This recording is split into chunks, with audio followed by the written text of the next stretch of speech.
ಇರಾನ್ನ south pass gas field ಮೇಲೆ Israel ದಾಳಿಯನ್ನು ಅಮೆರಿಕ ಆಕ್ಷೇಪಿಸಿದೆ. ಮೂಲಸೌಕರ್ಯ ಕೇಂದ್ರಗಳ ಮೇಲೆ ದಾಳಿ ಬೇಡ, ಇದರಿಂದ ಜಗತ್ತಿನಲ್ಲಿ ಕೋಲಾಹಲ ಸೃಷ್ಟಿಯಾಗುತ್ತೆ ಅಂತ ನೆತನ್ಯಾಹುಗೆ ಟ್ರಂಪ್ ಹೇಳಿದ್ದಾರೆ. ಅಲ್ಲದೆ ನಾನು ಬಯಸಿದ್ರೆ ಕೇವಲ 2 ಸೆಕೆಂಡ್ನಲ್ಲಿ ಯುದ್ಧ ನಿಲ್ಲಿಸ್ತೀನಿ ಅಂದಿದ್ದಾರೆ. ಟ್ರಂಪ್ ಸೂಚನೆ ಬೆನ್ನಲ್ಲೇ ಸೌತ್ ಪಾಸ್ ಅನಿಲ ಸ್ಥಾವರದ ಮೇಲೆ ದಾಳಿ ಮಾಡಿದ್ದು ನನ್ನ ಏಕಾಂಗಿ ನಿರ್ಧಾರ ಅಂತ ನೆತನ್ಯಾಹು ಸ್ಪಷ್ಟಪಡಿಸಿದ್ದಾರೆ. ಅಲ್ಲದೆ ನೀವೆಲ್ಲರೂ ಸಾಕ್ಷಿಯಾಗಿರುವಂತೆ ನಾನು ಜೀವಂತವಾಗಿದ್ದೀನಿ ಅಂತ ಕೂಡ ಹೇಳಿಕೊಂಡಿದ್ದಾರೆ. ಇರಾನ್ ಅನ್ನ ಸರ್ವನಾಶ ಮಾಡಿದ್ದೇವೆ, ಆದಾಗ್ಯೂ ಇರಾನ್ ಈಗಲೂ ಕ್ಷಿಪಣಿಗಳ ತಯಾರಿಕೆ ಮಾಡ್ತಾ ಇದೆ ಅಂತ ತಿಳಿಸಿದ್ದು, ಜೊತೆಗೆ ನೆತನ್ಯಾಹು ಒಂದು ಹೊಸ ಮಾಸ್ಟರ್ ಪ್ಲಾನ್ ಅನ್ನು ಮಾಡಿದ್ದು ಜಗತ್ತಿನ ಮುಂದಿಟ್ಟಿದ್ದಾರೆ. ಆ ಪ್ಲಾನ್ ಏನಂದ್ರೆ ಅರೇಬಿಯನ್ ಪೆನ್ಸಿನ್ಯುಲಾ ಪೈಪ್ಲೈನ್. ಇದನ್ನ ಇರಾನ್ನ ಬೆದರಿಕೆ ಇರುವಂತಹ ಹರ್ಮುಜ್ ಜಲಸಂಧಿಯಲ್ಲಿ ಸಂಪೂರ್ಣವಾಗಿ ಬೈಪಾಸ್ ಮಾಡಿ ಅರಬ್ ರಾಷ್ಟ್ರಗಳ ಮೂಲಕ ನೇರವಾಗಿ ಇಸ್ರೇಲ್ನ ಬಂದರುಗಳಿಗೆ ತೈಲ ಮತ್ತು ಗ್ಯಾಸ್ ತರುವ ಬೃಹತ್ ಪೈಪ್ಲೈನ್ ನಿರ್ಮಾಣ ಮಾಡುವಂತಹ ಗುರಿಯನ್ನ ಇಟ್ಕೊಂಡಿದ್ದೀವಿ ಅಂತ ಮಾತನಾಡಿದ್ದಾರೆ. ಇನ್ನು ಇರಾನ್ ಈಗಲೂ ಕ್ಷಿಪಣಿ ತಯಾರಿಕೆ ಮಾಡಲಾಗ್ತಾ ಇದೆ ಅನ್ನೋ ನೆತನ್ಯಾಹು ಆರೋಪವನ್ನು ಇರಾನ್ ತಿರಸ್ಕರಿಸಿದೆ. ಅಲ್ಲದೆ ಹರ್ಮುಜ್ನಲ್ಲಿ ಸಂಚರಿಸುವ ಹಡಗುಗಳಿಗೆ $2 ಮಿಲಿಯನ್ ಅಮೆರಿಕನ್ ಸಾರಿಗೆ ಶುಲ್ಕ ವಿಧಿಸುವುದಾಗಿ ಹೇಳಿದೆ. Netanyahu plan is similar to what we faced. ನಾವೇನನ್ನ ದೀರ್ಘಕಾಲದ ಹಿಂದೆ ship Cape of Good Hope ಕಡೆಯಿಂದ ಹಿಂಗೆಲ್ಲ ಆಫ್ರಿಕಾ ಕಡೆಗೆ ಹೋಗೋಕೆ ಹಿಂಗೆಲ್ಲ ಹೋಗ್ತಾ ಇತ್ತಲ್ಲ, ಆಗ ನಾವೇನು ಮಾಡಿದ್ರು, ಅಮೆರಿಕ ಕಟ್ಟಿದ್ದಿದ್ದು ಆ್ಯಕ್ಚುಲಿ ಹೇಳಬೇಕು ಅಂದರೆ ಪನಾಮಾನಲ್ಲಿ ಸುಯೆಸ್ ಕೆನಾಲ್ ಕಟ್ಟಿದಾಗ ಅಮೆರಿಕ ಆ ಕಾಲದಲ್ಲಿ ಲಕ್ಷ ಕೋಟಿ ರೂಪಾಯಿಗಳನ್ನು ವೆಚ್ಚ ಮಾಡಿ ಕಟ್ಟಿತು. ಆ ಕಾಲದಲ್ಲಿ ಅದರ ಪರಿಣಾಮ ಎಲ್ಲ ಕಟ್ ಮಾಡಿ ಒಳಗೊರಟೋದ್ರು, ಎಲ್ಲ ಸ್ಮೂತ್ ಆಗೋಯ್ತು. So that is man made, ಅದು ಅಂದರೆ ಮನುಷ್ಯ ನಿರ್ಮಿತ. ಹಾಗಾಗಿ ಅದಕ್ಕೆ charge. Strait of Hormuz man made ಅಲ್ಲ, ನೈಸರ್ಗಿಕವಾಗಿ ಇರುವಂಥದ್ದು.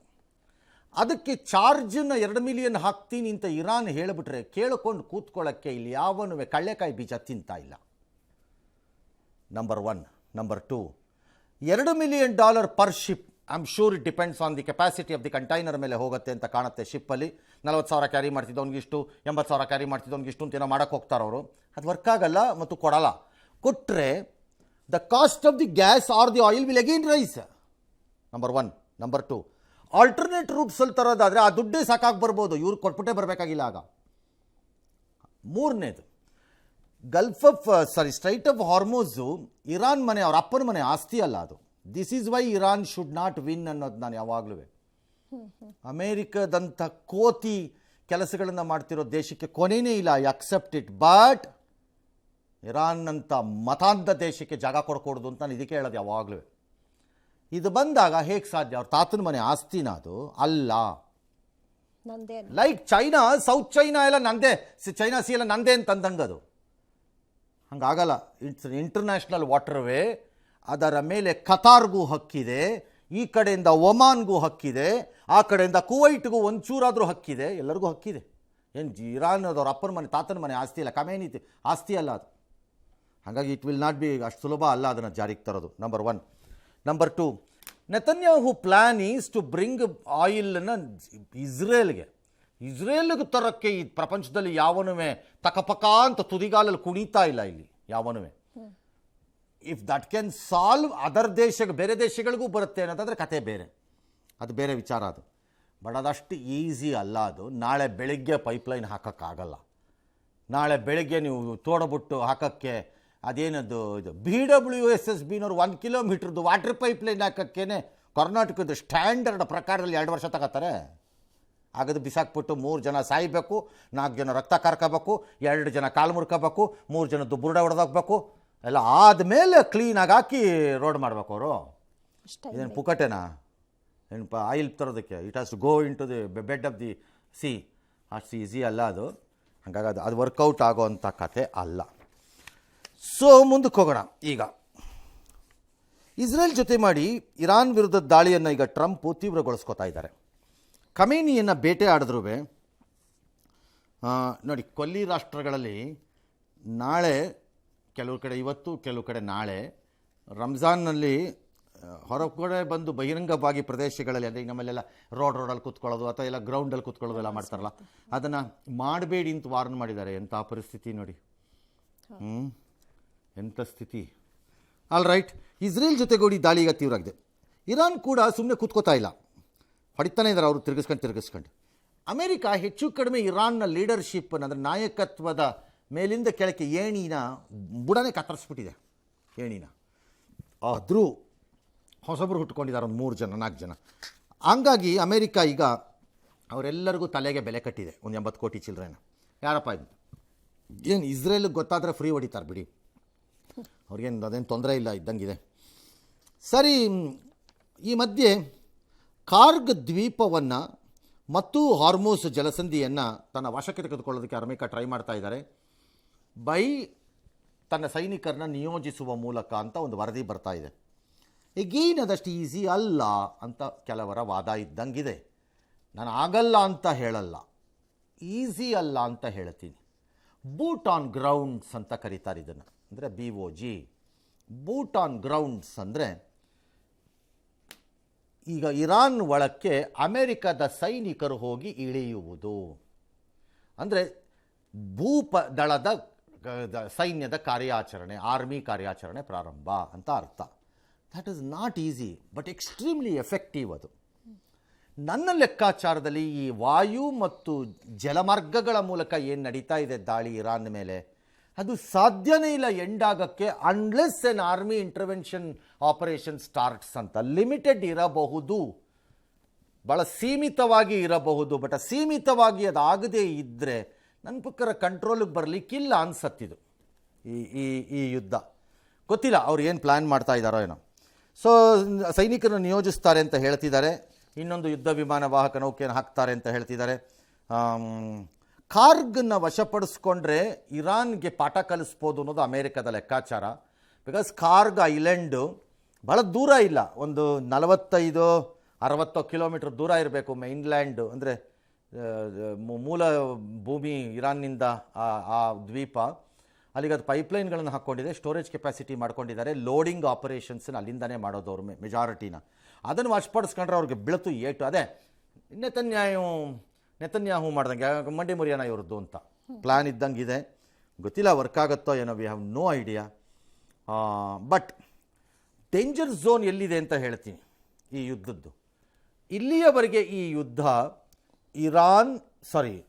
ಅಮೆರಿಕ, ಇಸ್ರೇಲ್ ಮತ್ತು ಇರಾನ್ ಮಧ್ಯೆ ನಡೀತಾ ಇರೋಂಗಿದೆ. ಈಗ ಹೊಸ ಪ್ಲೇಯರ್ಗಳು ಒಳಕ್ಕೆ ಬರೋ ಲಕ್ಷಣ ಕಾಣಿಸ್ತಾ ಇದೆ. ಈ ಹೊಸ ಪ್ಲೇಯರ್ಗಳದ್ದೇ ಪ್ರಾಬ್ಲಮ್ ಆಗಬಹುದು ಮೋಸ್ಟ್ಲಿ. ಓಕೆ, ಎರಡೂ ಕಡೆ 2 ಹೊಸ ಪ್ಲೇಯರ್ ಕಾಣಿಸ್ತಾ ಇದ್ದಾರೆ ನಿನ್ನೆಯಿಂದ. ನಂಬರ್ 1 ಈ ಕಡೆಯಿಂದ ಇಸ್ರೇಲ್ ಮತ್ತು ಅಮೆರಿಕ ಕಡೆಯಿಂದ ಸೌದಿ ಅರೇಬಿಯಾ ಹೇಳ್ತಾ ಇದೆ, ನನ್ನ ತಾಳ್ಮೆಗೂ ಒಂದು ಇತಿಮಿತಿ ಇದೆ ಅಂತ, ನಾನು ಒಳಕ್ಕೆ ಬಂದರೂ ಬರ್ತೀನಿ ಅಂತ. ಒಂದು ವೇಳೆ Saudi, ಖತರ್, Kuwait, even parts of Oman, Jordan, ಇವರೆಲ್ಲ UAE ಅಷ್ಟಿಲ್ಲ, ಇವರೆಲ್ಲ ಬಂದರೆ ಇವ್ರ ಹತ್ರ ವಿಪರೀತವಾದ ಮಿಲಿಟರಿ ಅಸೆಟ್ಸ್ ಇದೆ ಇವ್ರ ಹತ್ರ, ಎಲ್ಲ ಅಮೆರಿಕ ಸಪ್ಲೈಡೆ. ನಿನ್ನೆಯಷ್ಟೇ ಅಮೆರಿಕ ಸುಮಾರು ಒಂದು 17-18 ಬಿಲಿಯನ್ ಡಾಲರ್ನಷ್ಟು ಶಸ್ತ್ರಾಸ್ತ್ರಗಳನ್ನು ಹೊಸದಾಗಿ ಪೂರೈಸಲು ಅನುಮತಿಯನ್ನು ಕೊಟ್ಟಿದೆ. ಹಾಗಾಗಿ ಇವ್ರ ಹತ್ರ ಎಲ್ಲ ದುಡ್ಡೂ ಇದೆ, ಶಸ್ತ್ರಾಸ್ತ್ರಗಳೂ ಇವೆ. ಹಾಗಾಗಿ ಒಂದು ಹೊಸ ರೂಪವನ್ನು ಪಡೆಯಬಹುದು ಯುದ್ಧ, ಇವರೆಲ್ಲರೂ ಇರಾನ್ ಮೇಲೆ ಮುಗಿಬಿದ್ದರೆ. ಆಗ ಇರಾನ್ ಅದಕ್ಕೆ ಹೇಗೆ ಪ್ರತಿಕ್ರಿಯೆಯನ್ನು ಕೊಡುತ್ತೆ? ರೌಡಿ ಥರ ಕೊಡುತ್ತೋ ಅಥವಾ ತಲೆಬಗ್ಗಿಸಿ ನಿಲ್ಲತ್ತೋ? No idea. ಯಾಕೆ? ಇರಾನ್ ಹೇಳುತ್ತೆ ಹಾಗೇನಾದ್ರು ಆದರೆ ಕಂಡು ಕಡೆಲ್ಲ ಬೆಂಕಿ ಹಾಕ್ಬಿಡ್ತೀವಿ ಬಾವಿಗಳಿಗೆ ಅಂತ. ಸದಾಮ್ ಹುಸೇನ್ ಕುವೈಟ್ ಮೇಲೆ ದಾಳಿ ಮಾಡಿ ಅಮೆರಿಕ ಬಂದು 4 ಬಿಟ್ಟ ಮೇಲೆ ಲಾತಾ ಕೊಟ್ಟ ಮೇಲೆ ಓಡೋಗ್ಬಿಡ್ತು ಸದಾಮ್ ಹುಸೇನ್ ಆರ್ಮಿ ಕುವೈಟಿಂದ ವಾಪಸ್ ಇರಾಕ್ಗೆ. ನಾನು ಹೇಳ್ತಿರೋದು ಫಸ್ಟ್ ಗಲ್ಫ್ ವಾರ್ ಸ್ಟಾರ್ಟ್ ಆಗಿರೋ ಟೈಮಲ್ಲಿ. ಆಗ ಇರಾಕ್ನ ಸೈನ್ಯ ಮಾಡಿದ್ದಂತಹ ಕಚಡ ಕೆಲಸ ಏನಪ್ಪ ಅಂತಂದರೆ, ರಿವರ್ಸ್ ವಾಪಸ್ ಹೋಗೋವಾಗ ಸಿಕ್ಕಿದ್ದ ತೈಲದ ಬಾವಿಗಳಿಗೆಲ್ಲ ಬೆಂಕಿ ಹಾಕೊಂಡು ಹೊಟ್ಟೋಯ್ತು. ಸಿಕ್ಕಿದ್ದಕ್ಕೆಲ್ಲ ಬೆಂಕಿ ಹಾಕೊಂಡು ವಾಪಸ್ ಹೊಟ್ಟೋದ್ರು. While retreating they set it on fire. Huge problem ಆಗೋಯ್ತದು. ಹಾಗೆ ಇರಾನ್ ಏನು ಮಾಡುತ್ತೋ ನಮ್ಗೆ ಐಡಿಯಾ ಇಲ್ಲ. ವಿ ಹ್ಯಾವ್ ನೋ ಐಡಿಯಾ ಅದು ಹೆಂಗೆ ಬಿಹೇವ್ ಮಾಡ್ತಾರೆ ಅಂತ. ಯುದ್ಧ ವಿಸ್ತಾರವಾದರೆ ಅಮೆರಿಕ ಸೈನಿಕರನ್ನ ತಂದರೂ ವಿಸ್ತಾರ ಆಗುತ್ತೆ, 2ನೇದು. 3ನೇದು ಈ ಕಡೆಯಿಂದ, ಇರಾನ್ ಕಡೆಯಿಂದ ಇಲ್ಲಿವರೆಗೆ ಹೂತೀಸು ಸುಮ್ಮನೆ ಕೂತಿದ್ರು. ಈಗ ಹೂತೀಸ್ದು ಮುಖ್ಯಸ್ಥ ನಿನ್ನೆ ಮಾತಾಡ್ತಾ ಇದ್ದಾರೆ, ನಾವು ವಿ ವಿಲ್ ಎಂಟರ್ ದಿಸ್, ಇನ್ ಬೇರೆ ದಾರಿ ಇಲ್ಲ, ನಾವು ಬರ್ತೀವಿ ಒಳಕೀಗ ಅಂತ. ಹಾಗಾಗಿ ಎರಡೂ ಕಡೆಯಿಂದ ಇದು ಪ್ರಾರಂಭ ಆದರೆ ಇದು ಎಲ್ಲಿಗೆ ಹೋಗುತ್ತೆ ಅನ್ನೋದು ಯಾರಿಗೂ ಗೊತ್ತಿಲ್ಲ. ಇಲ್ಲಿಯವರೆಗೆ ನಾವೆಲ್ಲ ಮಾತಾಡ್ತಾ ಇರೋದು ಇರಾನ್ಗೆ ಏನಾಗುತ್ತೆ, ಎಷ್ಟು ನಾಶ ಆಯಿತು, ಅಮೆರಿಕಕ್ಕೆ ಏನಾಗುತ್ತೆ, ಎಷ್ಟು ನಾಶ ಆಯಿತು, ಇರಾನ್ಗೆ ಇಸ್ರೇಲ್ಗೆ ಏನಾಗುತ್ತೆ, ಎಷ್ಟು ನಾಶ ಆಯಿತು, ಸೌದಿಗೆ ಎಲ್ಲಿ ಹೊಡೆದ್ರು, UAEಗೆ ಎಲ್ಲಿ ಹೊಡೆದ್ರು, ಕುವೈಟಿಗೆ ಎಲ್ಲಿ ಹೊಡೆದ್ರೂ ಮಾತಾಡ್ತಾ ಇದ್ದೀವಿ. ತೈಲದ ಬಾಂಬ್ ಹಾಕಿದ್ರಂತೆ, ಅಲ್ಲಿ ಬಾಂಬ್ ಹಾಕಿದ್ರು, ಇಲ್ಲಿ ಹಾಕೋದು ತಗೋ ಅಂತಿದೆಯಂತೆ ಅಂತಲೇ ಮಾತಾಡ್ತಿದ್ದೀವಿ. ಈಗ ಒಂದು 3-4 ದಿನದಿಂದ ಅಥವಾ 4-5 ದಿನದಿಂದ, ವಾರದಿಂದನೇ ಇಟ್ಕೊಳ್ಳೋಣ, ಪರಿಸರವಾದಿಗಳದ ಚಿಂತೆ ಬೇರೆ ಆಗೋಗ್ತಾ ಇದೆ. ವಾಟ್ ಇಫ್ ಇದು ನಿಲ್ಲದೆ ಈ ರೀತಿ ಒಂದರ ಹಿಂದೆ ಒಂದು ಬೆಂಕಿಗೆ ಬಿದ್ದರೆ ಈ ಭೂಭಾಗ ಏನಿದೆ, ದಕ್ಷಿಣ ಏಷ್ಯಾದ ಭೂಭಾಗದ ಪರಿಸರ ಸಂಪೂರ್ಣವಾಗಿ ನಾಶ ಆಗುತ್ತೆ ಅನ್ನೋ ಒಂದು ಐಡಿಯಾಗೆ ಅವ್ರು ಬರ್ತಾ ಇದ್ದಾರೆ. Particularly if there is a black rain, ಕಪ್ಪು ಮಳೆ. ಬಿಕಾಸ್ ಈ ಪಾರ್ಟಿಕಲ್ಸ್ ಏನಿದೆ, ಕಣಗಳು ಏನಿವೆ, ಧೂಳು ಮತ್ತು ಹೊಗೆಯ ಕಣಗಳೇನಿದೆ, ಅದು 100 ಕಿಲೋಮೀಟರ್ ದೂರ, 1000 ಕಿಲೋಮೀಟರ್ ದೂರ ಟ್ರಾವೆಲ್ ಆಗ್ಬೋದು. ಇರಾನ್ಗೂ ಮುಂಬೈಗೂ ಬಹಳ ದೂರ ಏನಿಲ್ಲ, ಒಂದು 2,000 ಕಿಲೋಮೀಟರ್ ಇದ್ದರೆ ಜಾಸ್ತಿ, ಅಷ್ಟು ಇಲ್ಲ ಅನ್ಸುತ್ತದು. ಹಾಗಾಗಿ ಟ್ರಾವೆಲ್ ಆಗುತ್ತೆ. ಮಳೆ ಬಂದರೆ ಗತಿ ಏನು? It will get into black ಇದು. And there will be lot of chemicals ಇರುತ್ತೆ, ಅದರಲ್ಲಿ ರಾಸಾಯನಿಕಗಳಿರ್ತವೆ. ಆಗೋ ಕತೆ ಏನು ಅನ್ನೋ ಚಿಂತೆ ಈಗ ಅಲ್ಲಿ ಸ್ಟಾರ್ಟ್ ಆಗಿದೆ. ಹಾಗಾಗಿ ಯುದ್ಧ ಆರಂಭವಾದಾಗ ಇದ್ದಷ್ಟು ಸರಳತೆಯೂ ಇಲ್ಲ, ಈಗಾಗಿರುವ ಕ್ಲಿಷ್ಟತೆಯೇ ಅಂತಿಮ ಅಂತ ಹೇಳೋ ಪರಿಸ್ಥಿತಿಯಲ್ಲೂ ಇಲ್ಲ. ಇದಕ್ಕೆ ಅಂತ್ಯ ಹೀಗೆಯೇ ಇರಬಹುದು ಎಂಬ ನಿರೀಕ್ಷೆಯೂ ಯಾರಲ್ಲೂ ಇಲ್ಲ. ಮುಂದಕ್ಕೆ ನೋಡೋಣ ಏನಾಗುತ್ತೆ. ನಾವು ಮಹಾಭಾರತದಲ್ಲಿ ಸಂಜಯ ಇದ್ದಂಗೆ ಭಾರತದ ಜನ ಇವತ್ತು. ಸಂಜಯ ಯುದ್ಧವನ್ನು ನೋಡುತ್ತಾ ಧೃತರಾಷ್ಟ್ರನಿಗೆ ವರ್ಣನೆಯನ್ನು ಮಾಡ್ತಾ ಹೋಗ್ತಾನೆ. ಸಂಜಯನನ್ನು ನಾವು ಪತ್ರಿಕೋದ್ಯಮದಲ್ಲಿ ಮೊದಲನೆಯ ವರದಿಗಾರ ಅಂತ ಪರಿಗಣಿಸ್ತೀವಿ. ಹಾಗಾಗಿ ಅವನು ಎಲ್ಲವನ್ನು ವಿವರಿಸ್ತಾ ಹೋಗ್ತಾನೆ. ಯುದ್ಧ ಹೀಗೆ ನಡೀತಿದೆ, ಹೀಗೆ ನಡೀತಿದೆ, ಹೀಗೆ ನಡೀತಿದೆ, ಹೀಗೆ ನಡೀತಿದೆ ಅಂತ. ಧೃತರಾಷ್ಟ್ರನಿಗೆ ಕಣ್ಣಿಲ್ಲ ಅನ್ನೋ ಕಾರಣಕ್ಕೆ. ಹಾಗಾಗಿ ನಾವು ಅಷ್ಟೇ ಈಗ ಸಂಜಯನ ರೂಪದಲ್ಲಿ ಹೀಗೆ ನಡೀತಿದೆ, ಹೀಗೆ ನಡೀತಿದೆ, ಹೀಗೆ ನಡೀತಿದೆ ಅಂತ ಹೇಳೋ ಸ್ಟೇಜಲ್ಲಿ ಇದ್ದೀವಿ ಅಷ್ಟೇ.